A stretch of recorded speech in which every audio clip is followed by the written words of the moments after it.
Hello बच्चों, आज आपकी राजनीति शास्त्र बीए फर्स्ट ईयर की क्लास है, जिसमें आपको आज पढ़ाया जाएगा राज्य की उत्पत्ति के सिद्धांत। जिसमें राज्य की उत्पत्ति के सिद्धांत जो हैं, सबसे पहला है दैवीय उत्पत्ति का सिद्धांत, दूसरा है राज्य की उत्पत्ति का शक्ति सिद्धांत, तीसरा है राज्य की उत्पत्ति का सामाजिक समझौते का सिद्धांत और चौथा सिद्धांत है विकासवादी या ऐतिहासिक सिद्धांत। पांचवा सिद्धांत है मार्क्सवादी सिद्धांत। अब हम आपको इन कुछ सिद्धांतों के बारे में संक्षेप में बताएंगे। जैसे कि ये दैवीय उत्पत्ति का सिद्धांत है, यह सिद्धांत एक काल्पनिक सिद्धांत है, जिसमें राजा को ईश्वरीय इस रूप माना गया है, ईश्वर का प्रतिनिधि माना गया है। राजा चाहे अच्छे कार्य करे चाहे बुरे कार्य करे, वो उसके लिए स्वयं उत्तरदायी नहीं, ईश्वर के लिए उत्तरदायी होता है। तो ये काल्पनिक सिद्धांत है। इसी तरह ये राज्य की उत्पत्ति का शक्ति सिद्धांत, ये जो शक्ति सिद्धांत है, ये इसमें जो है इसका मूल तत्व, राज्य की उत्पत्ति का मूल तत्व बल है, जिसमें बल के द्वारा राज्य की उत्पत्ति हुई।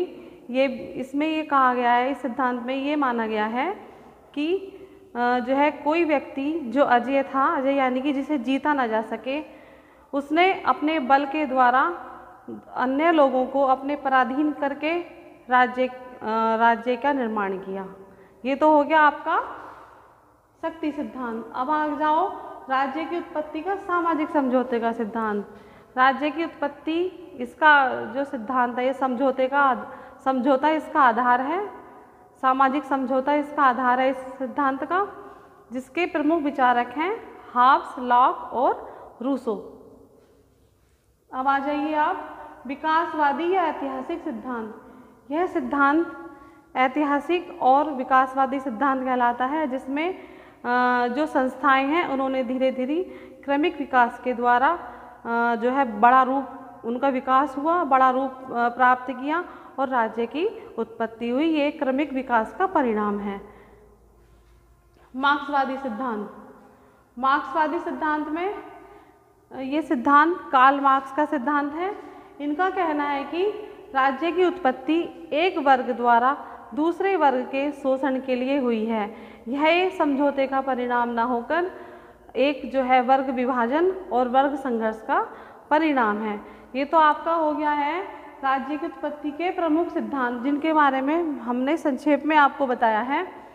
अब मैं आपको जो सामाजिक समझौता सिद्धांत है उसके बारे में आपको बताना चाहती हूँ। राज्य की उत्पत्ति का सामाजिक समझौते का सिद्धांत। सामाजिक समझौते का सिद्धांत राज्य की उत्पत्ति के लिए समझौतों का आधार मानता है।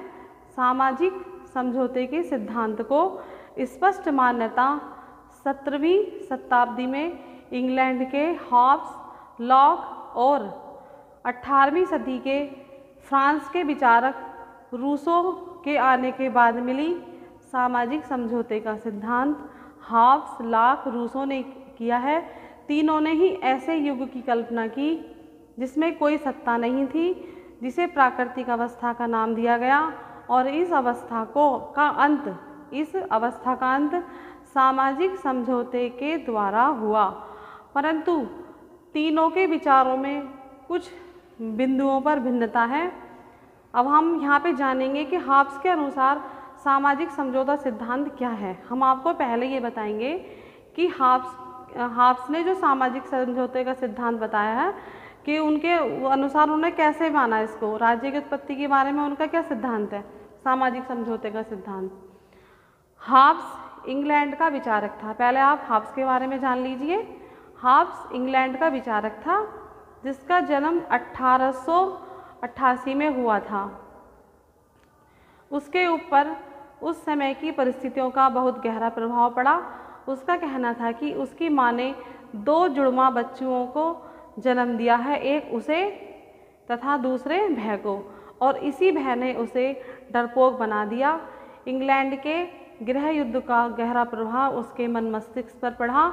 हाब्स ने 1851 में प्रकाशित अपनी पुस्तक लेवियाथन में सामाजिक समझौते के सिद्धांत के आधार पर निरंकुश राजतंत्र का समर्थन किया है। हाब्स के सामाजिक समझौते के सिद्धांत को हम 3 भागों में बांटेंगे। पहला भाग है मानव स्वभाव का वर्णन। हाब्स ने इंग्लैंड का गृह युद्ध, वहाँ की अराजकता को देखा था।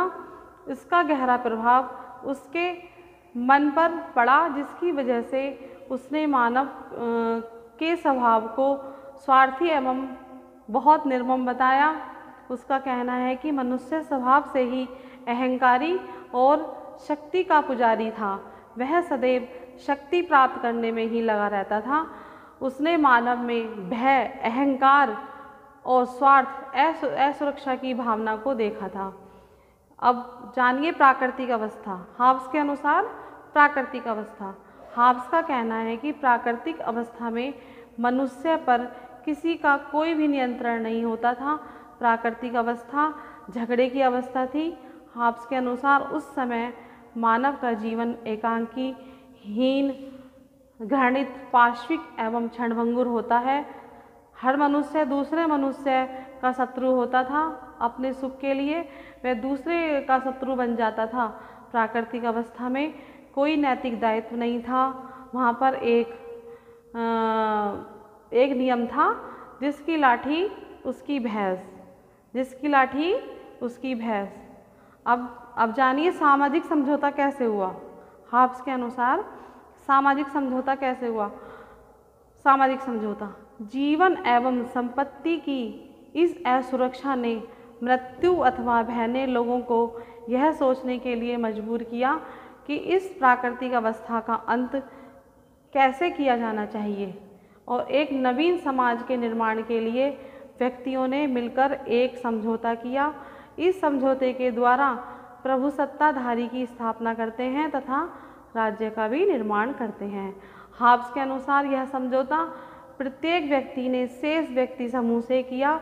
हाब्स कहता है कि मैं स्वयं अपना शासक होने के अधिकार को छोड़कर इस सभा को शासन का अधिकार सौंपता हूँ। शर्त यह है कि तुम भी अपना यह अधिकार सौंप दो। इस प्रकार सभी ने अपना अधिकार एक व्यक्ति अथवा सभा को सौंप दिया। यही सभा अथवा व्यक्ति सर्वोच्च सत्ता बन गई। यहीं से राज्य का जन्म होता है। यह सामाजिक समझौता है, राजनीतिक नहीं है। संप्रभु स्वयं पक्ष नहीं है। संप्रभु समझौते का हिस्सा नहीं है, बल्कि समझौते का परिणाम है। अतः उसका स्थान ऊंचा है। समझौता पूर्ण समझौता इसकी कोई प्रजा नहीं है। शासित वर्ग को शासक के विरुद्ध विद्रोह करने का भी अधिकार नहीं है। इस समझौते के द्वारा निरंकुश राजतंत्र की स्थापना होती है। अब इसके बाद हाब्स के सामाजिक समझौता सिद्धांत की हम आलोचना आपको बताएंगे। हाब्स के विचारों की बहुत कटु आलोचना हुई। लोकतंत्र समर्थक, चर्च समर्थक सभी ने हाब्स के विचारों की कटु आलोचना की। एक विचारक रहे हैं जिनका नाम है क्लेरेंडन। क्लेरेंडन ने तो यहाँ तक कह डाला कि मैंने कभी कोई ऐसी पुस्तक नहीं पढ़ी जिसमें इतना राजद्रोह, विश्वासघात और धर्मद्रोह हो। हाब्स के विचारों की आलोचना अब हम निम्न बिंदुओं पर करेंगे। पहला है मानव स्वभाव। मानव स्वभाव के नकारात्मक पहलू का ही विश्लेषण। उसने मनुष्य के नकारात्मक, घृणा, अहंकारी का ही वर्णन किया है। उसकी दयालुता आदि का उन्होंने कोई वर्णन नहीं किया। दूसरा है प्राकृतिक अवस्था का वर्णन एक पक्षीय है। प्राकृतिक अवस्था का भी वर्णन उन्होंने एक पक्षीय किया। तीसरा बिंदु है उनका, केवल भय राज्य की स्थापना का आधार नहीं है। उन्होंने भय को ही राज्य की स्थापना का आधार माना, लेकिन भय राज्य की स्थापना का आधार नहीं है। पूर्णतः स्वेच्छाचारी एवं निरंकुश शासन का समर्थक। हाब्स जो हैं पूरी तरह स्वेच्छाचारी और निरंकुश राजतंत्र के समर्थक हैं। नंबर 5वां बिंदु है इसका, राज्य एवं सरकार में अंतर नहीं। हाब्स राज्य और सरकार में कोई अंतर नहीं करता। फिर है नेक्स्ट है आपका अराजकता से व्यवस्था का परिवर्तन नाटकीय, कि कैसे अराजकता थी और फिर कैसे व्यवस्था बन गई, इसका परिवर्तन भी पूरी तरह नाटकीय है। लेकिन इसके बाद भी हाब्स के सामाजिक समझौते की बहुत महत्वपूर्ण देन है राजनीतिक दर्शन को, इसलिए इतनी आलोचना के बाद भी उसके राजनीतिक दर्शन का अपना एक महत्व है।